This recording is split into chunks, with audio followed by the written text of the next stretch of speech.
समय पे सही फर्स्ट एड किसी की जान बचा सकती है। एज्यूम कीजिए कि आप किसी बर्न के सिनेरियो में फंस चुके हैं या फिर आपके सामने कोई विक्टिम फंस चुका है, तो उस टाइम पे क्या कीजिएगा? इस वीडियो को देखिए और सही इंफॉर्मेशन ले। और इंडिया इतनी ज़्यादा डेथ होती है बर्न करने की, सही इंफॉर्मेशन ना होने की वजह से उसे बचाने में आप भी हिस्सा बने। तो अगर हमें देखना है कि बर्न की कंडीशन हुई तो सबसे पहले वो बर्न हुआ कैसे है। अगर बर्न आग लगने की वजह से हुई है तो उस कंडीशन में अगर आप हो तो सबसे पहले उस एरिया से दूर जाना है। अगर आग आप कभी भी दौड़ कर उस एरिया से ना निकले क्योंकि हवा की वजह से आग और बढ़ सकती है। अगर आपके कपड़ों में आग लग चुकी है तो आप पहले जमीन पे लेट जाइए और इस तरह से स्क्रोल करते हुए वहां से निकलिए, जिससे कि आग बुझ सकती है। ब्लैंकेट आप तुरंत से ढका सकते हैं जिससे वो फ्लेम जो है वो खत्म होगा। और उस एरिया से निकलने की कोशिश कीजिए। वहाँ पे जो स्मोकिंग कार्बन मोनोऑक्साइड है उससे बहुत ज्यादा जाने जाती है, तो सबसे पहले वेल वेंटिलेटेड एरिया में आप जाइए। अगर आपके सामने कोई विक्टिम दूसरे उस आग में है तो सबसे पहले अपनी सेफ्टी देख, आग में आपको नहीं कूदना है। सबसे पहले अपनी सेफ्टी देखते हुए अगर वो है तो उसको बोलिए, उसके कपड़ों में आग आग लग चुका है तो उसी तरह से वो रोल डाउन होते हुए निकले, उसे ब्लैंकेट से आप ढक सकते हैं। और उस एरिया से निकालने के बाद आपको उसे कूल वाटर से उसे वॉश करना है। टैप ओपन करके कभी भी आइस का यूज ना करें।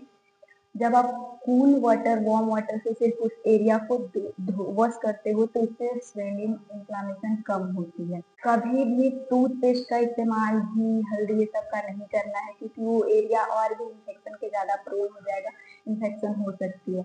अगर बर्न इलेक्ट्रिक चीजों की वजह से हुई है तो कभी भी आप बिना ये प्लास्टिक चप्पल या फिर हाथ में नॉन कंडक्टिव विद्युत कुचालक चीजों का यूज करके ही इस इलेक्ट्रिक चीजों को हटाइए। आप फोन कर सकते हैं इलेक्ट्रिक सेंटर में कि हाँ यहाँ पे लाइट कट कीजिए, लेकिन कभी भी डायरेक्ट आपको वहाँ पे नहीं टच करना है। उस कंडीशन में जब भी इलेक्ट्रिकल बर्न होती है तो हार्ट सबसे ज्यादा अफेक्ट होता है क्योंकि वहाँ पे ब्लड की सप्लाई ज्यादा होती है। तो उस टाइम पे आपको इमीडिएट हॉस्पिटल जाना है। क्योंकि क्लिनिकल चीजें से हुई है तो उस टाइम पे आपको इमीडिएट कुछ ना करते हुए आप टैप ओपन कीजिए और उससे वॉश करने की कोशिश कीजिए लगातार 10 से 20 मिनट।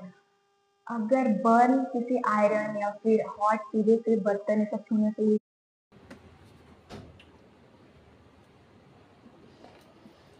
है तो उस टाइम पे भी आप बस यही कर सकते हैं, ठंडे पानी से उसे धोने की कोशिश कीजिए। हमारे आसपास ही इसका ट्रीटमेंट होता है और हम लोग इस ऑइंटमेंट इस पेस्ट के पीछे पड़े होते हैं। ये गलत प्रैक्टिस है, इससे हमें बचना चाहिए। ये तो बस क्या चीज आपको करनी है क्या नहीं करनी है, आपको सबसे पहले ठंडे पानी में उसे धोना है। इलेक्ट्रिकल बर्न हुई है तो डॉक्टर के पास जाइए। और अगर ज्यादा पेन हो रही है तो आप बिना प्रिस्क्रिप्शन के भी आप किसी मेडिकल से पेन किलर लेके वहाँ खा सकते हैं, कोई दिक्कत नहीं होगा। सबसे जरूरी है prevention. Prevention is better than cure. कैसे आग से बचा जा सकता है। तो सबसे ज्यादा प्रोन होते हैं बच्चे आग से, तो उन्हें आग से दूर रखिए। कभी भी उन्हें वॉशरूम में मत जाने दीजिए क्योंकि वो गर्म जो टैप है उसे ओपन कर सकते हैं। उन्हें जो है वहाँ पे ले जाने की कोशिश मत कीजिए। उनको बताइए कि आयरन सबको हॉट ऑब्जेक्ट को नहीं छूना है। तो आशा करती हूँ आपको ये वीडियो समझ आया होगा। आप हेल्दी रहिए, स्वस्थ रहिए और ऐसे ही छोटे छोटे टिप्स के लिए चैनल को सब्सक्राइब कर लीजिएगा। Thank you.